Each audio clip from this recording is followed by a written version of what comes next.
What's an email subscriber actually worth to your farm? Not what they cost you, what they're worth. Today, I'm going to show you a simple metric that can completely change how you think about lead magnets, Facebook ads, farm tours, and growing your customer list. Let's get started. Hey there, this is Corinna Bench, and welcome to the My Digital Farmer podcast. In today's market, it's not enough to just grow your product. You've got to know how to sell it too. Welcome to the My Digital Farmer podcast, where we reveal online marketing strategies and tips to help farmers like you get better and more confident at marketing. Learn how to find more customers, increase your sales, and build a strong brand for your farm. Let's start the show. Well, welcome to episode 369 of the My Digital Farmer podcast. I'm your host, Corinna Bench, one of the farmers at Shared Legacy Farms out in Elmore, Ohio. I'm also the founder of mydigitalfarmer.com, which is all about trying to help other farmers like you get more confident in your marketing and sales strategy so that you can also grow a profitable farm business. How's everyone doing today? Welcome back to the show. Big shout out to all of my regular listeners, my farmers. I'm glad you're here. I know you are in the thick of it right now. Wow, I hope your season's going well. And I wish you lots and lots of profit, lots and lots of revenue, more leads, more brand awareness. I'm thinking about you guys. If you're new to the podcast, I'm glad you're here today. Make sure you subscribe to the show and go check out my first 10 episodes. I always tell newbies to do that because they were designed long ago for the future audience in mind to be an on-ramp into the marketing lingo. We talk about a lot of stuff on the archives of this podcast, and it helps to kind of learn the basics and the framework. That's what's in the first 10 episodes. You can also get onto my email list. When you do, I'm going to walk you through kind of like a crash course in marketing over the course of several months. You'll get a weekly email from me, plus the email that goes out about the podcast. So to get on that, that's free. Just go to mydigitalfarmer.com/subscribe. Today's podcast is sponsored by my friends at Local Line. If you run a CSA, sell direct or wholesale, or manage all three, summer is when it all happens at once. Packed markets, weekly CSA boxes, and a harvest that keeps coming. Local Line helps you handle your busiest season with less stress and more control. In 2025, farms and food hubs using Local Line grew their sales by 33%, with average order values up 31%. That's real results across operations of all sizes on the platform. Local Line brings everything together in one platform: CSA management, wholesale ordering, automated inventory, box builder, and POS. Run all your direct channels from the same place, whether that's your CSA, market sales, a farm stop, or a food hub. And through their marketplace partnerships now, you can reach chefs and buyers nationwide through Cisco, Gordon Food Service, and US Foods with a low barrier to entry. Switching is easy too. There are no setup fees, no sales commissions, and their team will migrate your storefront for free even mid-season, and it only takes a few days. As a podcast listener, you'll get one premium feature free for a full year when you use my coupon code MDF2026 at checkout. So head to mydigitalfarmer.com/local line, all one word, and then enter that coupon code MDF2026 at checkout. Make the most of peak season with Local Line. It's streamlined, it's efficient, and it's built for growth. And now back to the show. Well, I just got finished tracking my stats from the sales in our online store over the last month, and that got me thinking about metrics and how important it is for us as business owners to know our numbers. I'm not convinced that all of you are looking at the numbers on a regular basis, or are looking at the right numbers, or maybe even just know how to look at the numbers so that you can make good farm decisions. And so today we're going to talk about a marketing metric that I think a lot of small farms are probably not tracking yet. And I get why. When I say words like marketing metrics, I can just feel half of you starting to glaze over. You're thinking, Corinna, please don't make me build another spreadsheet. But stay with me because this one's different. The metric I'm going to talk about today answers one of the most important questions in your farm business, and that is, what is a lead actually worth? Not what did it cost you? That's cost per lead. Not how many email subscribers did you get out of it? Not how many people clicked on the ad, but what is a lead actually worth to your farm? And that metric is called EPL, earnings per lead. And I've talked about it before on a previous podcast, but I want to revisit it because it is such an important concept, and I really want to challenge you to start tracking it. So this episode is going to be a little bit longer than normal, and I am going to be throwing a lot of numbers at you and giving you a lot of examples and case studies from different kinds of businesses. And I hope that you'll stick with me. I hope that you'll start to see the pattern as I give you each example case by case. And by the end of the episode, that you'll kind of understand what EPL is, why it's such a powerful metric, and how it can help you make very specific kinds of decisions. So I just really encourage you to stay with me, even if maybe you're not a numbers person yet. I want to convince you to become one by the time we're done. Um, one of the problems is that farmers, I think, are obsessing over the wrong number when it comes to leads. If you even are running ads to collect email subscribers, which I have a feeling many of you aren't doing that yet. But for farmers who do, when they run ads or collect email subscribers, they focus on cost per lead. How much did it cost me to acquire that one lead? So they'll say, oh, my Facebook ad or my Instagram ad is getting leads for $3, or my leads used to cost $2 and now they're costing me $8. And they'll immediately assume that cheaper is better. But I want to make the case today, and I think you're going to see it real quickly, that cheaper is not always better. So let me just give you an example. Let's just say farmer A gets leads for $2 each. You're actually running ads. You're getting them for $2 each. Farmer B is getting leads for $8 each. Who's doing better? And most people would say, oh, well, farmer A is clearly doing better. But what if farmer A's leads that he got for $2 each never buys? And farmer B's leads become CSA members or meat bundle customers or bouquet subscribers or weekly online store shoppers or all of the above. Now that $8 lead might be dramatically more valuable than the $2 lead. Are you seeing that? So the cost per lead is only telling you what you paid to acquire that lead. It does not tell you what you got. And that's why we need to learn about EPL. That's why we actually need to be tracking that. So what is EPL? I'm going to try to explain this a little better. So EPL stands for earnings per lead. And there's a simple formula to calculate it. Go write this down. It's the revenue that you generate within the campaign container divided by the number of leads that you acquired. Revenue generated divided by the number of leads.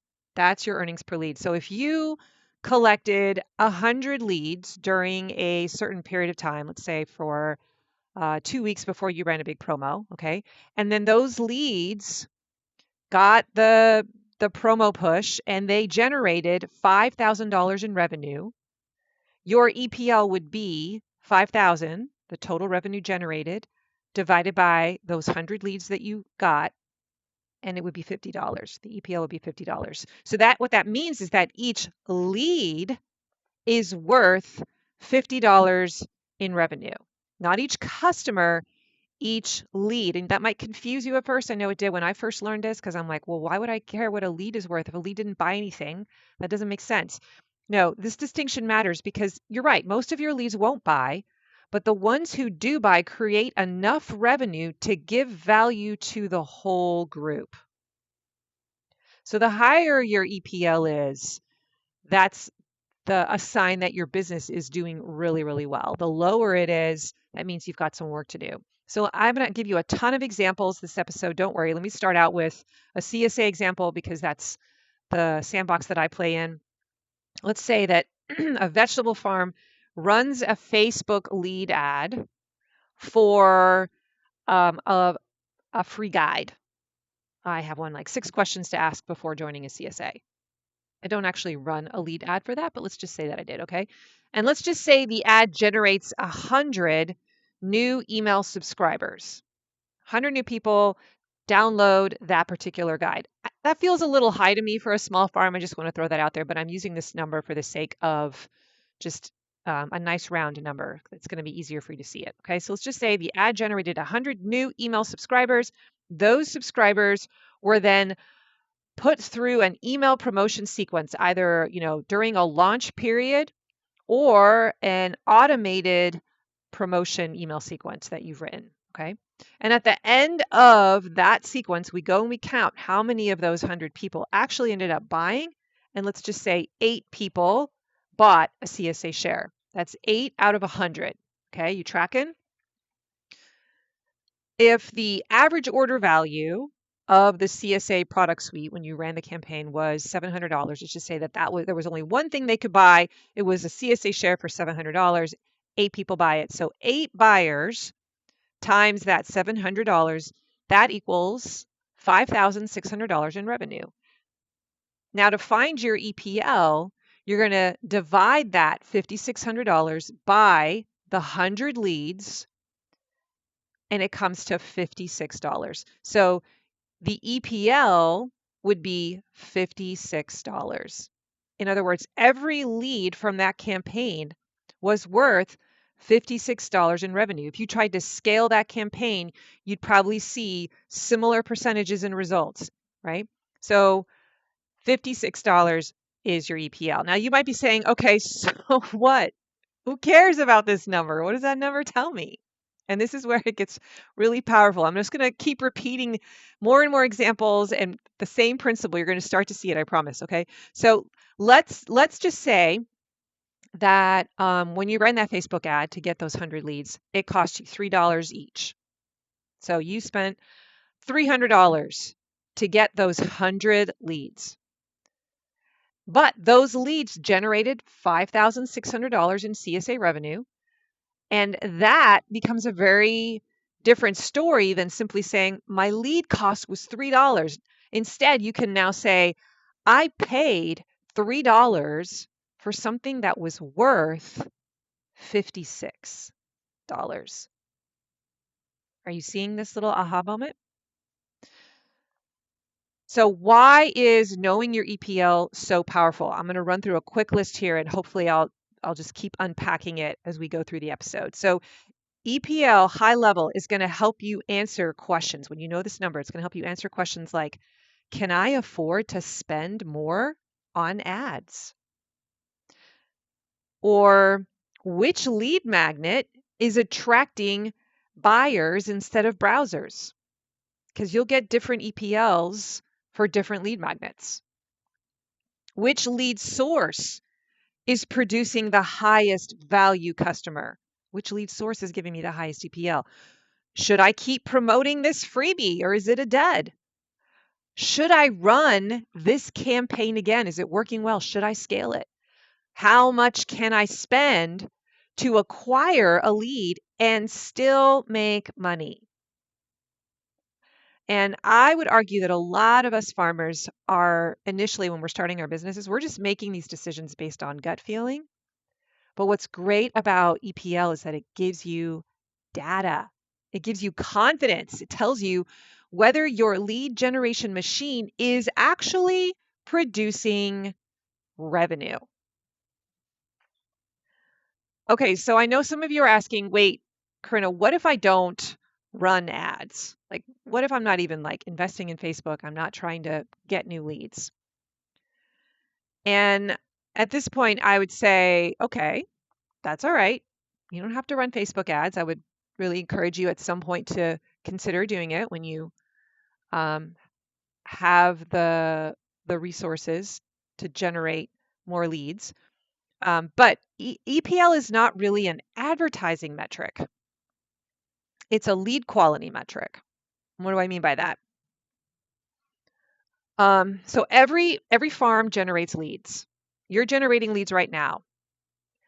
Not just farms running ads, okay? Maybe your leads are coming from a farmer's market sign-up sheet or a QR code that you have in an event, maybe a farm tour, a workshop, a referral. I know that's a big one for us. Maybe you have a pop-up on your website, or trying to think like the county fair, if you have a booth or some kind of an event that you go to in the community, right? These are all lead sources. Some of them you pay for, some of them you don't. And EPL is going to help answer the same question no matter where the lead comes from. Do these people eventually become customers? So for example, let's say you collect 100 email addresses at the farmer's market over the course of a season with just your little market sign up sheet and clipboard, okay? And then a year later, you track and you look and you see those people have generated $6,000 in sales, those specific 100 people. Now, they didn't all buy, but a portion of them did. And when you spread that out among the 100 email addresses that you collected, your EPL is $60. Now, compare that number to another lead source. So maybe you hosted a farm tour and you got 50 emails at that farm tour. And 1 year later, you tracked those 50 people and you've noticed that they generated collectively $5,000 in sales. Your EPL for the farm tours is $100. Now you know something important. The farm tour produced fewer leads, but those leads were more valuable. They ended up spending more. Do you see this? This is why I love tracking EPL, because it helps you stop asking, where am I getting the most leads? That's not always the question that should be driving our decisions. We start asking, where am I getting the best leads? Because not all leads are created equal. And I know some of you know that already, but EPL just really points that out to you if we're tracking all the different sources. So what is a good EPL? This is a logical next question. And my answer is, it depends. I know, annoying answer. But it's true. A flower farmer who's selling a $35 bouquet workshop ticket is going to have a different EPL than a meat farmer who's selling freezer beef. You just are. And a CSA farmer selling a $700 share is going to have a different EPL than a farm store that's selling $45 AOV weekly orders. So you don't want to ask what's a good EPL. You want to ask, how does my EPL, my earnings per lead, compare to my cost per lead? This is what you need to be comparing. So if your EPL is $50 and your cost per lead is $5, that's really strong. If your EPL is $50 and your cost per lead is $45, that's probably too tight. A simple rule of thumb is that you want to try to keep your cost per lead under 25% of your EPL. So if your EPL in that one example is $56, then a target cost per lead might be around $14 or less. That gives you some room for attributing it imperfectly, or refunds, or admin time, profit margin. Now, could you spend more than that? Could you spend more than $14? Yes. Right? If you are in an aggressive growth mode, you might spend up to 50% of your EPL, like $28 per lead. But most farms should start a little bit more conservatively, I think. And we definitely don't want to spend more than our earnings per lead, because then we're losing money. Okay, so I want to talk a little bit about the measurement container. When we're measuring EPL, we're also thinking about what's the container I'm putting this measurement around, what's the container in which I am measuring. And there are 3 levels of EPL that I want to make you aware of. 3 different ways that you could calculate it. Number 1, level 1 is just the transactional EPL. This is just measuring the first sale only, the first thing that a brand new customer buys, and that's the EPL you're measuring. So for example, 100 leads come in either through a Facebook ad or through another source that didn't cost you money, okay? And you have some sort of a first offer that you present to them. Let's just say it was a coupon code for their first purchase. And 20 of those people, 20 of those 100 leads buy using that coupon. So you're able to track. You see the coupon code and you're like, oh, that's only from that one campaign. So I know it's those people. And let's just say that the average order value, because you can compute that too, right? Your average order value was about $75. So you can do the math, and $75 times 20, that's $1,500. You're going to take $1,500, divide it by that 100 leads, and you're going to get an EPL of 15 bucks. So this tells you, what did these leads generate on the first farm purchase? That, I think, is the easiest version of EPL to calculate. I think it's a helpful place to start if you aren't measuring EPL yet. Like, that's a really easy container to start with. You just find your gateway offer, or you find a very specific campaign that you recently did, okay? But level 1, if that's all you ever measure, it often understates the value of the lead. And let me show you why. There's like a level 2, and this is where you measure the 12-month EPL. This measures what those leads generate over an entire year. So they join your list, and then 12 months later, we're measuring. Okay, so the container that we're measuring isn't just this small, 2 to 3 week window, which is the amount of time a person typically passes through and takes the first offer. Now we're measuring a full year. And this is the one I recommend that most farms start tracking, because the first sale is not the whole story, is it? If you've been in business long enough, you know that people come back and they buy again. A meat customer might buy a small bundle first. They're going to come back, let's say, 3 more times. Or a flower customer might start with that Mother's Day bouquet, but then they join the bouquet subscription, or they come back to the stand and they buy 6 more times that season. Or a CSA prospect might not buy the first time that you pitch that offer, but they might buy later in the year when you promote it again.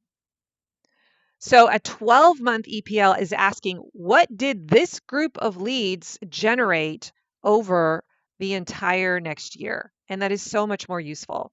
You're seeing the customer value in 1 year, and usually the EPL is higher. If it isn't, well, that's saying something about the number of offers you're presenting, how many things you're selling in your product suite. We'll get to that more in a little bit. And then finally, there's like a third tier. There's the lifetime customer value, like the lifetime EPL. And this is measuring the full lifetime value of the leads. So if a customer stays with you for 3 years, 5 years, 10 years, their value is obviously going to be much higher. And this is a really powerful metric, but it's much harder to calculate. So I'm just making you aware of the fact that there is a lifetime EPL, that you should count on your customers who come in, who turn into leads and start buying, that they will become more and more profitable to you over time, right? But we don't want to start here. Don't try to calculate the lifetime EPL. Just start with first purchase EPL or a 12-month EPL when I give you your homework assignment later, okay? This is where I want you to start. So who counts as a lead? This really confused me, and so I wanted to spend an entire section. I have a little note here in my outline to make sure I talk about this. This can be confusing. When we're talking about earnings per lead, a lead is usually someone who newly enters your world during the campaign or time period that you are measuring. Okay? So if you are measuring a Facebook lead ad campaign, then the leads are only the people who opted in from that ad. If you are measuring a farm tour sign up campaign, then the leads are the new people who signed up for the tour, not people who were, I don't know, somehow already on your list and signed up for the tour. So if you are measuring your whole spring list building season, multiple months, then the leads are all the new people who joined your list during that season. But your existing email list doesn't usually count as new leads for that campaign. When we do that formulation, use the formula and calculate. They are already in your ecosystem. They have value, but they are not newly acquired leads. And this is just important for attribution. Okay, I just want to point that out because I used to do this wrong and I used to include all the people that I would send a campaign promotion to uh, as like in that number of new leads, and people that were already on my list, they shouldn't be counted in that calculation. Now, let's talk about organic leads. Can organic leads count? The answer is yes, but only if you are clear about what question you're asking. So if you want to know, how did my Facebook lead ad perform? Then you don't want to lump in the organic leads. You want to keep Facebook separate. But if you want to know, what is a new lead worth to my farm overall, then yeah, you can calculate a blended EPL. You could pull in those leads that you got organically. So for example, let's say you got 100 Facebook ad leads and you got 50 website leads through your pop-up, and you got 30 farmers market leads just on your little clipboard. And I don't know, 20 referral leads. That's another common one for us. That's 200 new leads total, but you only paid for one of those things, right? You only had the Facebook ads where you were paying. So if those 200 new leads collectively generated $10,000 in revenue, you would have a blended EPL of $50.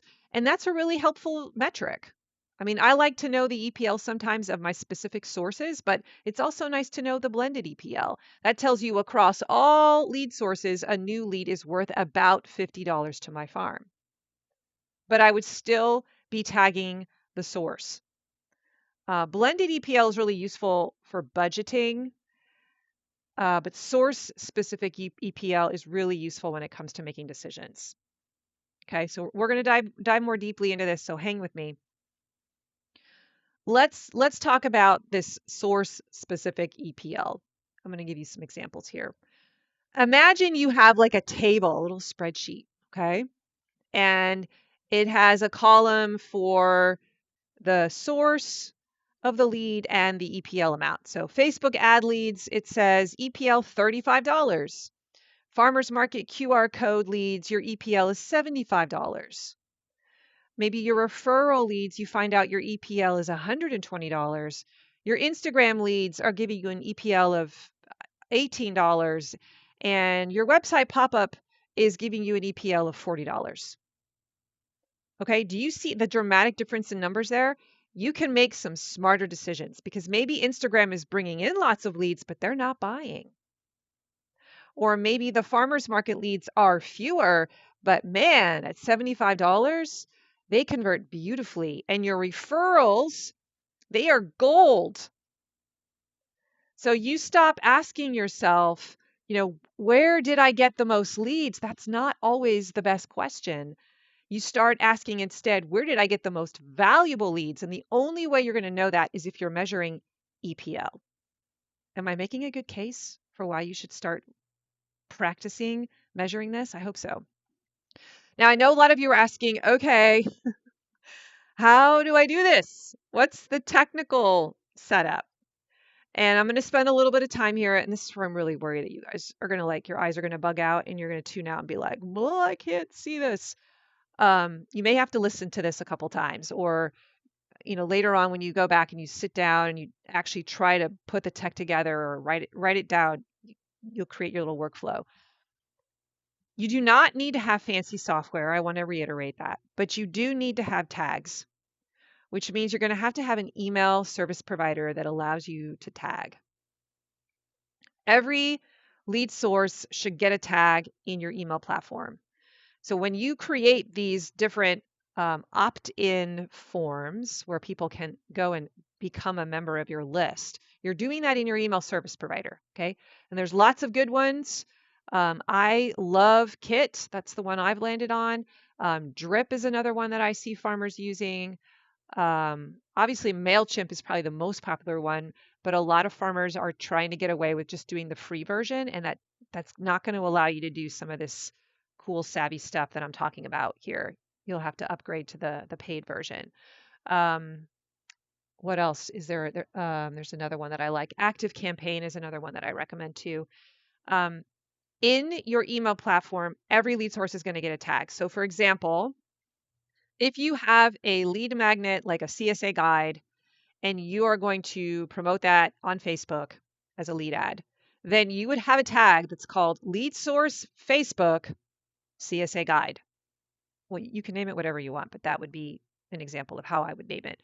If you have a website pop-up that's promoting maybe even the same exact thing, it could be the CSA Guide, you would create another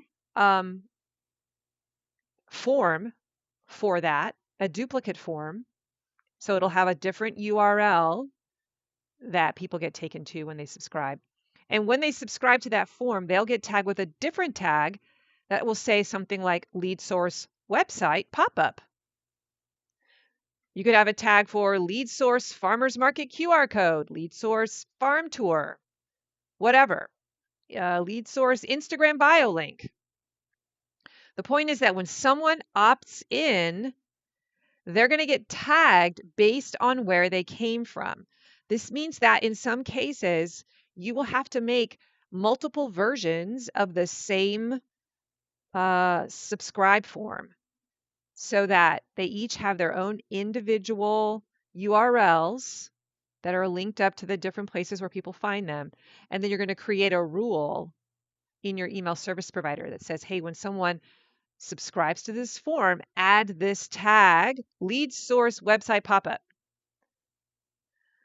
Okay, so when someone opts in, they're going to get tagged based on where they come from. And then when someone eventually buys, you'll need a way to connect that purchase back to their email address. So this is most likely going to happen through your online store or your e-commerce platform or a Zapier connection. If you guys are using Zapier yet, it could be a manual tag that you go and apply after purchase if you're not doing things digitally. Maybe it's a Google Sheet export, so you're able to download all the customers that bought something, and then you manually upload that CSV file into your email service provider and apply the tag that way, right? So it doesn't need to be perfect. You just need, like, I don't know, enough data to be directionally accurate. If you can look at just 100 people who came in from a specific lead magnet and see how many of them eventually bought and took you up on the offer, you have enough to make a better decision. Today's podcast is sponsored by Farm Marketing School, my monthly membership for farmers. Before we dive back into the episode, I want to speak to a very specific kind of farmer for a second.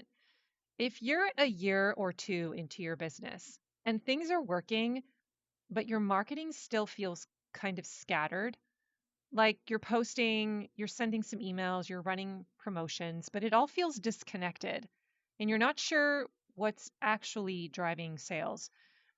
I just want to say that's not a lack of effort. That's just a lack of structure. Because most farmers don't need more ideas. What they need is a system that connects everything together. And that's exactly why I built Farm Marketing School.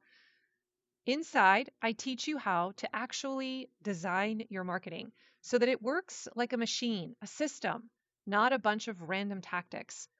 We map out your full customer journey. We build your email engine. We create intentional promotions and product pathways. So your marketing starts handing off from one piece to the next like a relay race instead of you running every leg yourself.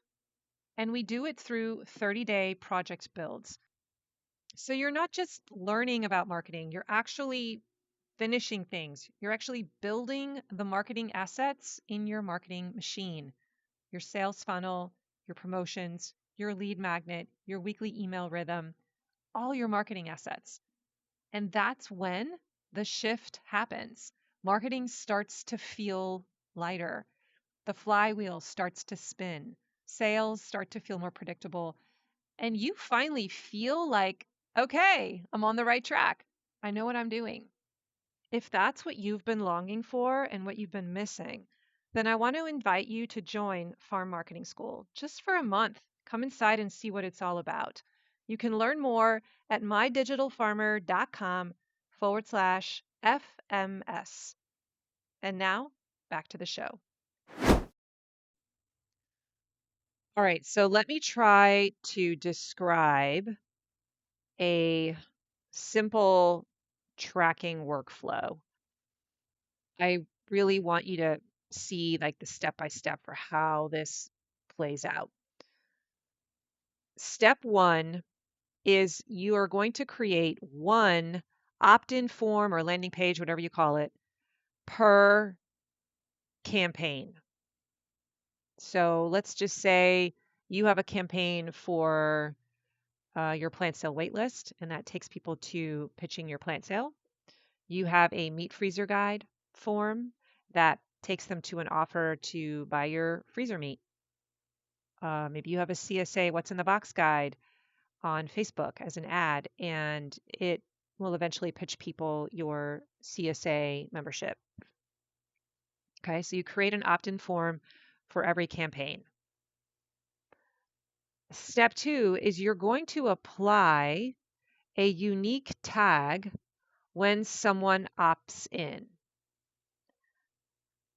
So you will have to go and create those tags before you start advertising this particular opt-in form.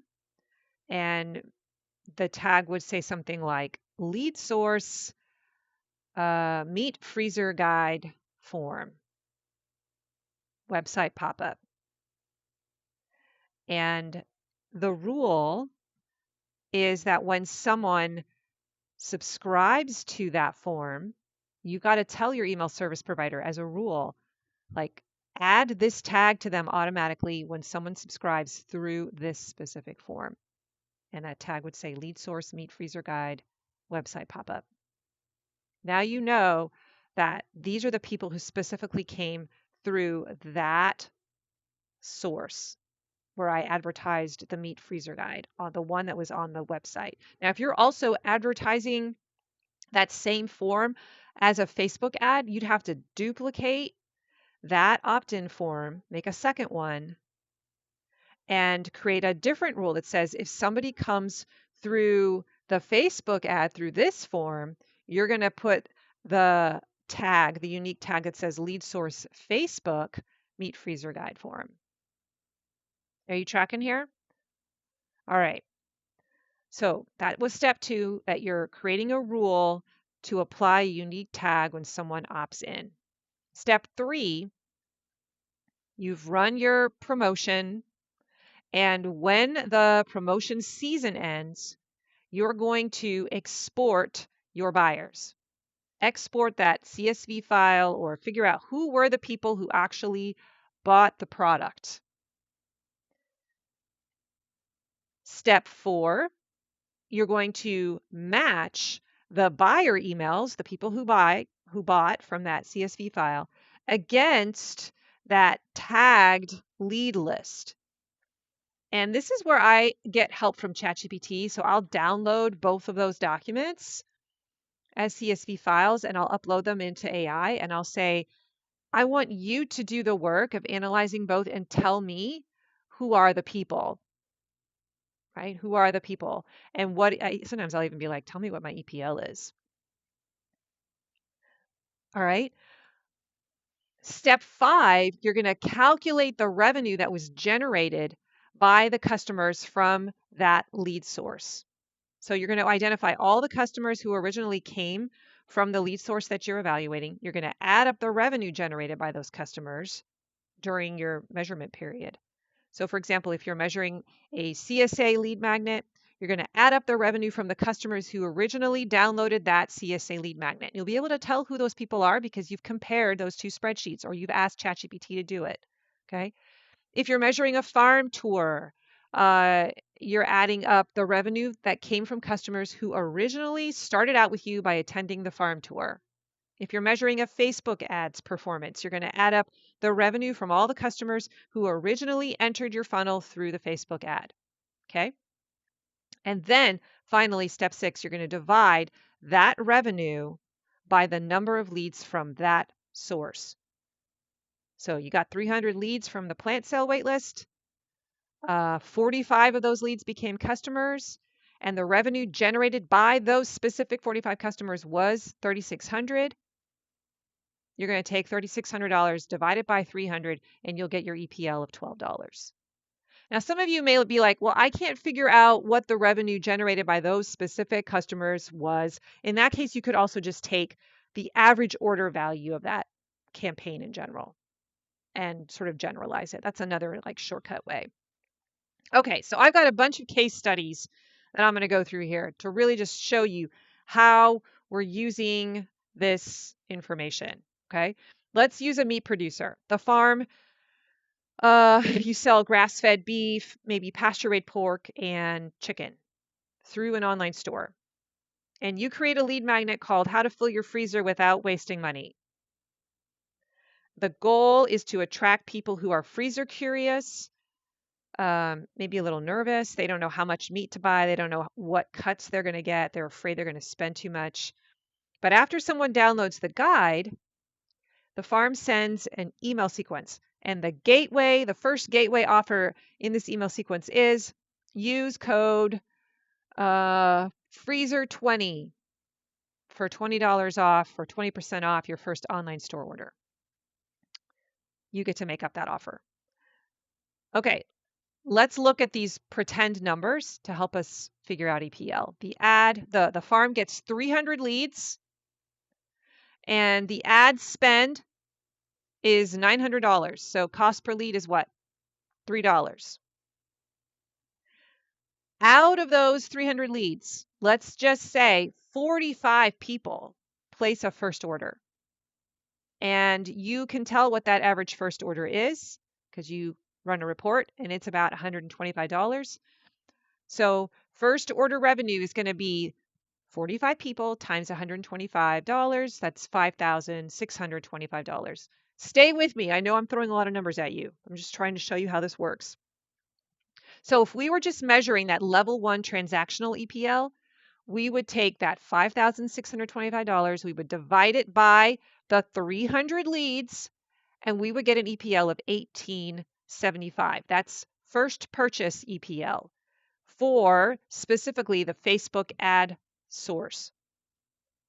Well, that already tells us that the campaign is profitable because they spent $3 a lead and they earned $1,875 a lead. And that's like a 6x difference, right? Now let's look at the 12-month EPL value. Those 45 customers, they come back throughout the year. And let's just say on average that each of those customers places 4 more orders. And the average order value stays at around $125. So here I'm going to do that math again. Okay, so now your annual value per customer is going to be 4 orders times that $125 value. That's $500. So your total annual revenue from those 45 customers is going to be $500 times the 45 customers, which is $22,500. You'll divide that number by those 300 leads that we measured at the beginning to get your 12-month EPL, And that number is $75. So first purchase EPL was $18.75. Now the 12-month EPL is $75. That's a big leap. This changes the way that I think about ads. Are you seeing this? Now a $3 lead is not just good, it's excellent. It's knock it out of the park. Even a $10 lead may be worth testing, right? So what decision does this help the farmer make? You might decide, I can scale this ad. I can test a second lead magnet. I can afford to spend more during peak buying season. I should improve my post-purchase follow-up because repeat orders are driving the real profit. For a meat producer, the money is probably not in the first order. The money is in the repeat purchase behavior. So EPL is going to help you see that the gateway offer is only the beginning of the customer relationship. Okay, let's do a second case study. This is for a flower farmer. A flower farmer might have a lead magnet that gets a person on their list, like 5 ways to make your fresh flowers last longer, or a local flower season guide. I know I see that a lot. Let's just say that your gateway offer, first offer that you're trying to pull them in with, is a $5 off coupon for a farm stand bouquet, or maybe it's a Mother's Day bouquet pre-order. And this, let's just say this flower farmer creates a lead magnet, the local flower season guide, or what blooms when. And they promote it on Instagram, on Facebook. And they also have a QR code out at the winter market that customers can just kind of put their phones over and scan. That doesn't cost anything, right? So 3 places that it's promoted. And they collect a total of 200 new leads. And then a few weeks later, or a month later, they launch a spring bouquet subscription. And maybe it's $120. That's going to be their first offer pitch. And out of those 200 leads, let's just say 20 people decide to buy that subscription. That's a 10% conversion rate. The revenue would be 20 people times $120, which equals $2,400. Your transactional EPL is that total revenue, that $2,400, divided by the total amount of leads you collected, 200 leads. So your EPL for the transaction, the first gateway offer, is $12. And at first, $12 might not seem like a huge number to you. And that's why I like you to look at the 12-month EPL. Okay, so let's look at the 1-year value. Let's just say, if you continue to track, which I hope you will, that of those 20 buyers who got the subscription, 10 of them later buy the Mother's Day bouquets at $45. And 8 of them also buy summer bouquets, averaging a total of $60. And 5 buy a fall centerpiece workshop for $75. And let's just keep it simple. Too late, right? But let's keep it simple. And let's just say the total amount of revenue from those original 20 buyers is $4,500. If we add it all up from the 12 months, we would take that $4,500 divided by the 200 leads that were originally captured in that container of time of 12 months. And that 12-month EPL would be $22.50. That's almost 2x what the transactional EPL was. Now, the flower farmer could compare lead sources. Maybe the Instagram leads had an EPL of $8, but the winter market QR code had an EPL of $45. Why? Because those people already met the farmer. They had smelled the flowers. They had an actual interaction with you. And that might tell you, you could make a deduction from that and say, oh, markets may not generate as many leads, but the leads I get there are high quality. And that is the kind of business decision that might be hiding inside the EPL data. Okay, do you see that? That's why I love EPL. Okay, I have another case study. This is for a CSA farm running ads to a CSA promo. I know a lot of you are doing that. CSA is a harder sell. I just want to put that out there. And I think this matters. A CSA is not usually an impulse buy, or it's not usually a first purchase. I'm speaking from experience here. You're not selling a $15 bouquet or a $40 chicken bundle. You're often asking someone to spend hundreds of dollars. You're asking them to change how they eat for 20 weeks. So if you run a Facebook ad that says join our CSA to a cold audience, it may not convert well, but that doesn't mean ads don't work. It means that the offer may be too big for a cold lead. So maybe a CSA farm might run a lead magnet offer first as an ad. So for example, what's in a CSA box, or the Busy Family's Guide to Eating More Local Vegetables, or is CSA right for you? 6 questions to ask before you join. Those are examples of lead magnets you might create. And you could actually run a Facebook ad to one of those lead magnets, like what's in the CSA box. Just see how it does. And let's just say this is very ambitious, but again, I'm just trying to find easy numbers. Let's say that you actually collect 500 leads from that Facebook ad. And you spent $5 a lead. So you spent $2,500 on that ad. You got 500 leads. The cost per lead is $5. Then after you've done that, you send out an email nurture sequence. And after that, you launch, after they've sort of been warmed up to you and you've given a lot of information away for free and they know who you are, then you launch CSA enrollment. You actually have a pitch sequence that you send to those 500 leads. And out of those 500 leads, 30 people end up buying.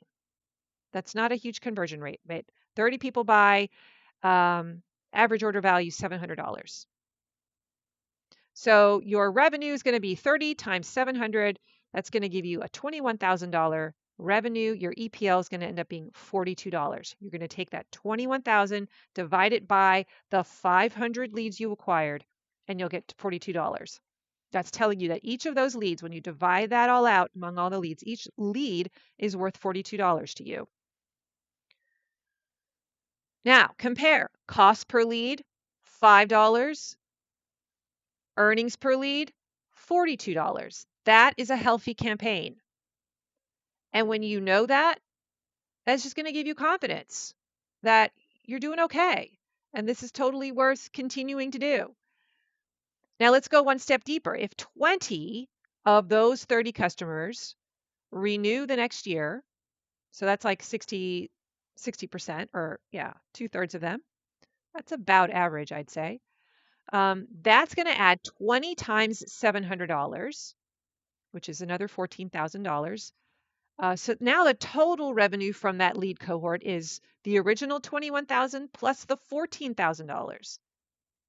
So you have a revenue of $35,000. Your 2-year EPL divided by 500 leads equals $70. So your EPL went from 42 to 70 in 1 year.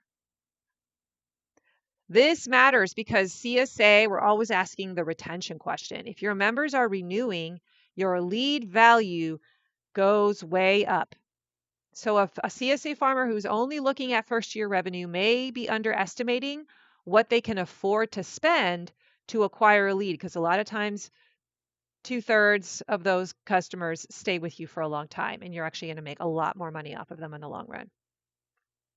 So what does the EPL help a CSA farmer decide? It might tell them, yes, I can afford to keep running this lead magnet. No, I should not send cold traffic directly to a CSA sales page. My What's in a Box lead magnet is producing better buyers than my generic newsletter sign up. Or my CSA guide leads are worth $42, but my farm tour leads are worth $95. Right? So that last one is huge. If you discover that farm tour leads, if you do those, are worth more, then maybe you should promote farm tours more aggressively, right? So EPL begins to tell you where to put your marketing energy. Okay, I have one more example because I know a lot of you use an online store. So let's just say that you just want more online store shoppers. You could be a mixed vegetable farm, you could be a meat farm, flower farm, diversified farm. Your goal is to get people into a weekly buying habit. So you could have a lead magnet like the local food shopping guide, or a coupon code like get $10 off your first online store order, or join the produce availability list. And your gateway offer could be as simple as place your first online store order. You could give them a coupon code or not. And let's just say that you collect 400 new leads during the spring season. And some are coming from Facebook ads that you ran, some are coming organically through the website, some are coming from a QR code at your pickup at the market, some are coming from referrals. And you are tagging each source. You are sending a weekly store email to these people. And over 60 days, over 2 months, 80 of those 400 leads place an order. That's a little under 25%. You can calculate from your e-commerce provider what the average order value is in that 60-day period by running a report. So let's say the average order value is $55. Your first order revenue would be those 80 people times the $55. You'd have $4,400. That would give you a transaction EPL of $11. You're taking that $4,400, you're dividing it by the 400 leads that you acquired to get that $11. But if you look at the 12-month EPL, I'm almost certain that many of those customers will continue to come back and buy again. So let's just say that those 80 customers average 6 orders a year and the same AOV of $55. When you do the math, your 12-month EPL goes to $66. It jumps from $11 to $66 in 12 months. So the first order, that's like a big aha, I hope, for you. The first order is not the goal, the habit is the goal. This is why it's so important when you're building strategy as a marketer. Like for this kind of model, you are trying to get the online customer to come back every week, every other week, creating a buying habit, pulling that order frequency lever. Because if someone becomes a repeat shopper, the value of the lead climbs dramatically. And so you might realize I should stop judging my campaign by the first coupon redemption, right? Maybe I should be measuring how many of these people are becoming repeat buyers. Frequency is the multiplier. All right. I'm not sure I want to do this section. Well, I'm going to. It's going to make the episode a little longer, but it makes a point. I wanted to use the example of my plant sale because when I promoted my plant sale, I had my old list of people that I've always pitched the offer to who have bought before. And then I've got my new leads that have come in through some different strategies I was using in the weeks prior to the plant sale promotion. So let's just talk about this example because attribution gets tricky here, and I want to just show you what you got to do. Let's just say that you have an email list of 4,000 people, and 2 weeks before the plant sale promotion is scheduled to start, you start talking about a lead magnet. You're like, hey, get on my plant sale catalog list. That's the only way you're going to find out about what's available. I mean, that's what I started to do. Or maybe you have a garden planning guide and you're just starting to pitch it and you're collecting leads. Let's say you collect 300 new leads from that work you're doing on social media, or maybe you have a pop-up on your website, or you actually run an ad. Okay. Once that's done, the 2 weeks are up, it's time to start promoting your offer. The farm sends the plant sale promotional launch emails to everyone. The 4,000 people from before, that were on your list, plus those extra 300 you just gathered. Okay, so all of them, 4,300 people total. And the sale generates $25,000. Here is the mistake. This is what I used to do, do not divide $25,000 by 300 new leads, because the old list helped generate that revenue too. Those existing subscribers were already there. They are not new leads from this plant sale campaign.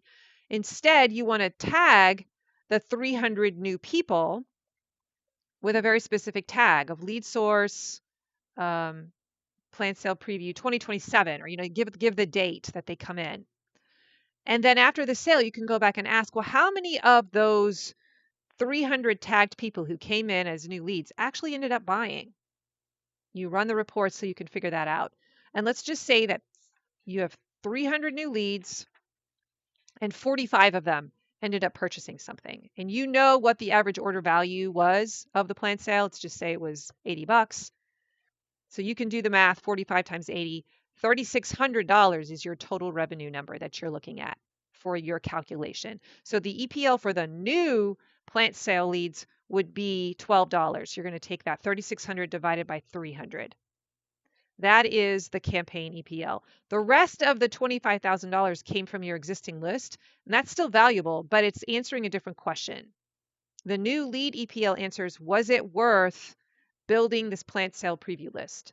The full list revenue answers, how successful was the plant sale launch overall? So we just want to make sure you know that you're doing the measurements, you're measuring EPL of different groupings based on what question you're asking. Now, old leads still matter, but they belong in a different metric. So if someone joined your list 3 years ago and they bought during this plant sale, they are not a new lead for the plant sale campaign. They are an existing subscriber who converted on that offer. And you can absolutely track revenue from existing subscribers. You might call that existing list revenue or email list revenue, but don't lump the old leads into the new lead EPL calculation, because if you do, your EPL is going to get really muddy and you won't know whether your new lead campaign, that campaign that you put at the beginning to try and grow the list, you're not going to know if it worked. Now let's talk about something called attribution. There's first touch and last touch attribution. Attribution is just a really fancy word in the marketing world for who gets credit for the sale. And there are two simple types that I think you should understand as a farmer. There's first touch attribution and last touch. First touch attribution is asking, how did this person first enter my world? And last touch attribution asks, what was the trigger that finally made them buy? And they're not always the same thing. In fact, they usually aren't. So for example, someone downloads your CSA guide from a Facebook ad in, January, and they read your emails for 3 months, and maybe they come to a farm tour in early May, and then they buy the CSA after your final enrollment email. Which of those should get the credit? Should it be Facebook, the CSA guide, the farm tour, or that final email? And the answer is they all played a role, right? They all passed the baton to the next one. They were all critical. This is why I say it's so important to build a marketing machine. You've got to have systems, different players who are each carrying a different part, a different baton in the relay. But for the sake of EPL, I like first touch attribution because we're trying to understand the value of the lead source. We want to know, was that Facebook lead worth acquiring in the first place? So always keep the original source tag on your subscribers, because then later when they buy, you can say, oh, this customer originally came from the CSA Guide Facebook ad. And that doesn't mean that Facebook did all the selling. It means the Facebook ad brought them into your world. And your emails, your stories, your social media, your offers, your free content, your trust building, it did the rest. It was all important. Okay, let's talk simple tech setup so that we can attribute things properly, and then we're going to wrap up, okay, if you're still with me. Here's what you need. Number one, you need a unique opt-in form or landing page for every lead source. So try not to send everyone from all the different sources to the same generic form if you can avoid it. I would encourage you to create separate forms. CSA guide, Facebook ad. CSA guide, website pop-up. CSA guide, Instagram bio. CSA guide, farmer's market QR code. Same lead magnet. You can have the same copy. They're just different forms with different links that you're sharing, okay? And different rules that trigger when someone subscribes to them. The rule would be add the tag CSA guide Facebook ad, add the tag CSA guide website pop-up, right? Why? Because each form can apply a different tag. So that's the first thing. Number two, you're going to create a source tag. So make a tag inside your email provider for each of the sources. Label them with a naming convention so it's easy to spot where they came from. So something like source dash Facebook ad, source dash website organic, source dash Instagram. Got it? And then you're going to create a rule in your email provider that says when a person subscribes to that particular form, add this specific tag, source Facebook ad, or whatever it is. And there has to be alignment. Okay, so you have your unique opt-in form, you have your source tags. You also should create a campaign tag. This is a tag you're going to add to all the people that you are going to send the promotional emails to, whether it's an automated email sequence or it's a live broadcast like launch type of series. So an example would be if you have a plant sale campaign, you're going to name that campaign Plant Sale 2027. And or it could be like pitch Plant Sale 2027 or inside the pitch or campaign Plant Sale 2027. Name it something so it's clear to you that this person is to be sent the offer for the plant sale, or this person got pitched the offer of the plant sale. The fourth thing you need to create is a buyer tag. So this is only applied to people when they actually purchase the offer that you pitch them. Examples of a buyer tag might be customer-plant sale 2027, customer-meatbox, customer-2027 CSA. Okay.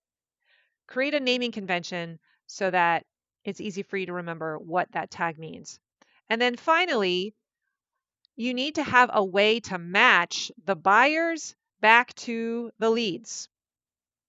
So this could be something that's automated through your e-commerce platform and your email platform, or it could be done manually. You could export. I keep saying export.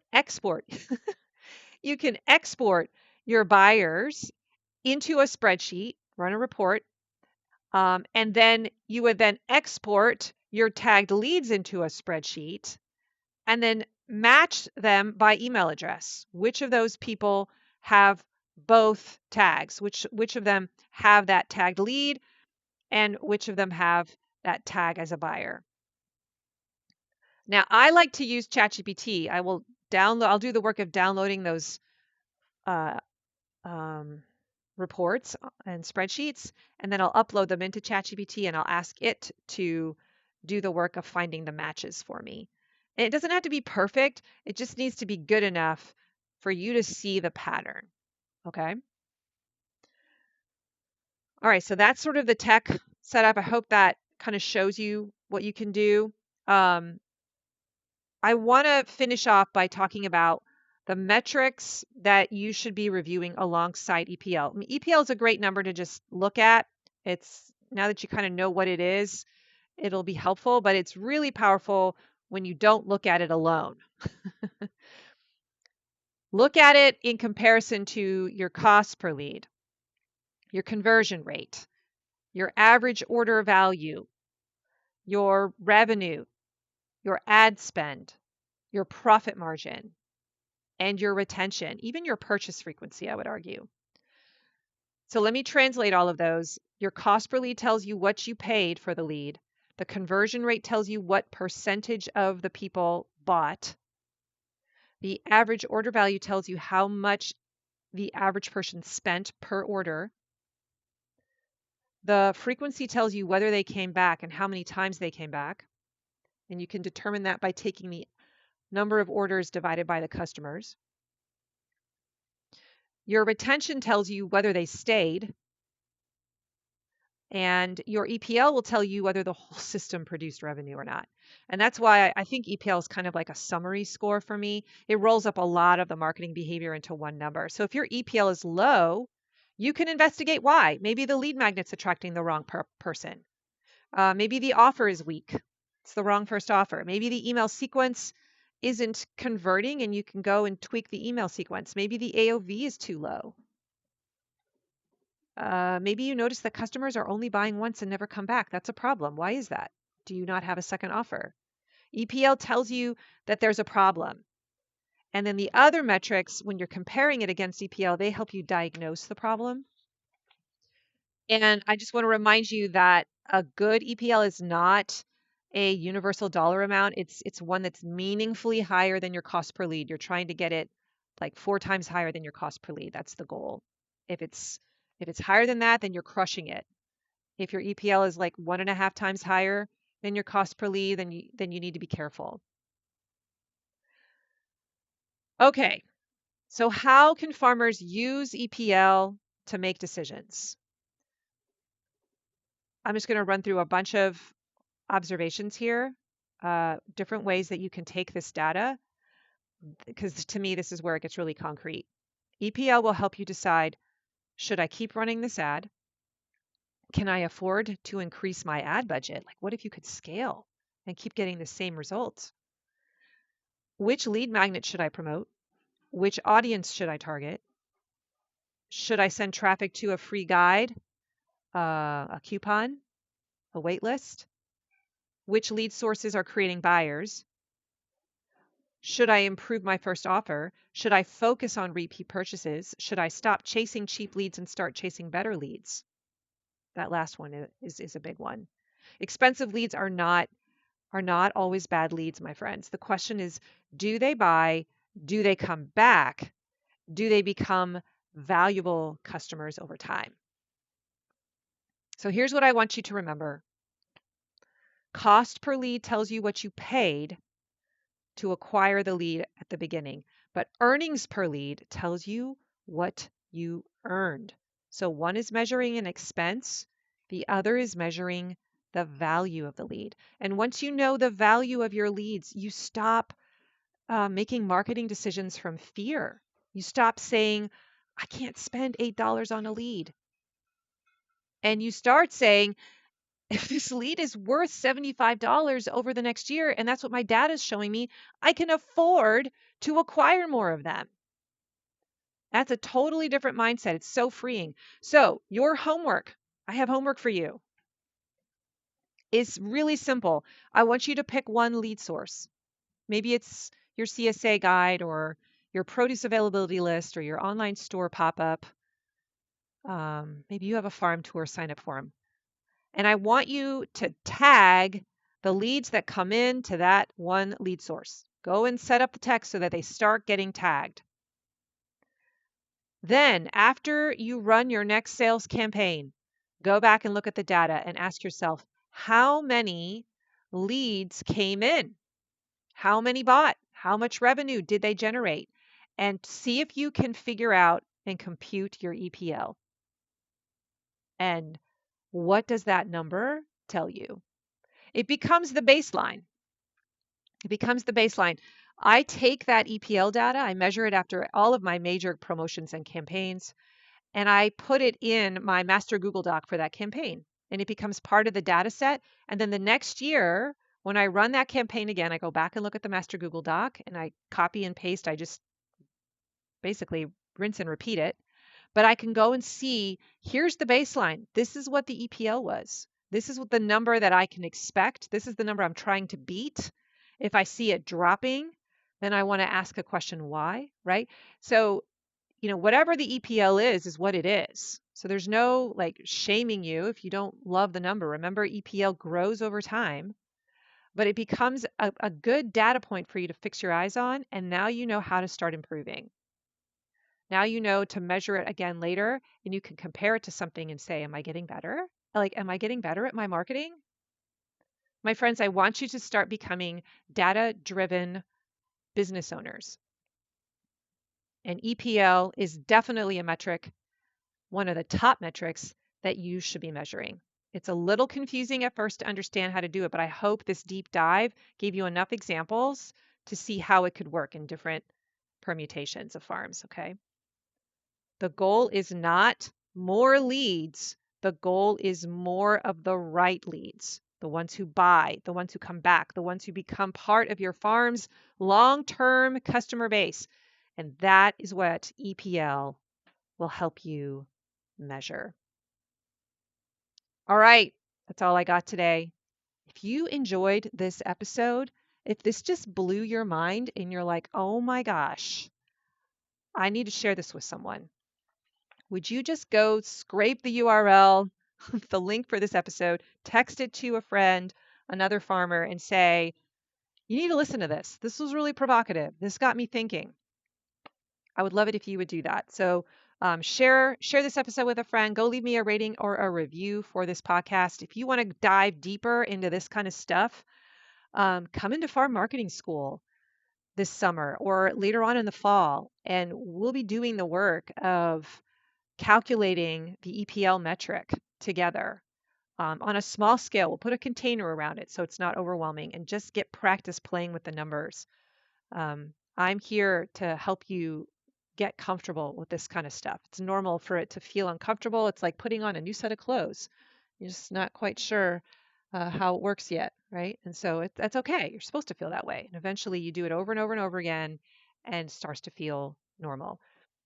I'd love to have you inside my community and be coaching you while you're in the thick of your season, helping you troubleshoot. Today's show notes can be found at mydigitalfarmer.com/369. If you want to get onto my email list, I have a lot of really good free marketing materials to send you to make your marketing better, to help you feel more confident in your marketing. You don't have to come into farm marketing school to learn from me. You can learn from me on my free stuff. So get on my email list, mydigitalfarmer.com/subscribe. If you want to go really deep, or you want to accelerate the growth and really get into the weeds of building the system with me, that's when you can come into farm marketing school and build the machine. That is at mydigitalfarmer.com/FMS. It's a monthly membership. You subscribe month by month. You can cancel after your first month, come back in later. It's all there and it continues to grow. I keep adding new projects and I love it. Thank you so much for joining me today, everyone. I believe in you. Have an amazing week and I'll catch you next time. Bye-bye.